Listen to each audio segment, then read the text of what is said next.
না যে দৌড়ে দৌড়ে কোথায় যাচ্ছে, দেখতে হলে দেখতে হবে পুরো ভিডিওটি। আসসালামু আলাইকুম সবাইকে, সবাই কেমন আছেন? ঘুম থেকে উঠেই বলতেছিল আম্মু বেগুনি খাবো, বাসায় বেগুনি ছিল না, তাই বললাম চলো বাজারে যাই। তো মেয়েকে রেডি করে দিয়েছি, এখন আমরা বাজারের দিকেই যাব হাঁটতে হাঁটতে, মেয়ে আর আমি, কারণ আমাদের বাসা থেকে বাজারটা বেশি দূরে নয়,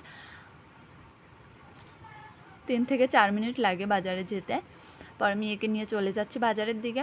আর যেই দোকানটাতে আমরা যাব বেগুনি খাওয়ার জন্য, এই দোকানে ভালোই বেচা কিনা হয়। ভাইকে আমি আরেকদিন জিজ্ঞাসা করেছিলাম যে ভাই কেমন বেচা কিনা হয়, এবার ভালোই বেচা কিনা হয়।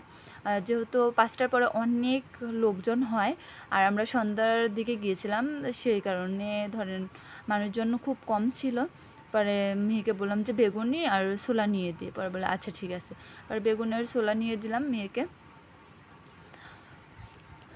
বেশি দিই নাই, একটা বেগুনি আর ছোলা।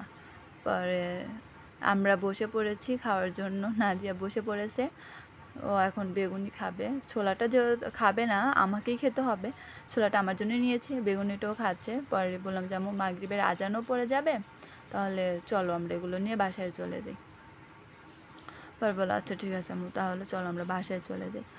পরে ভাইয়াটাকে বললাম ভাইয়া এগুলো একটা প্যাকেট করে দেন, আমরা বাসায় চলে যাই।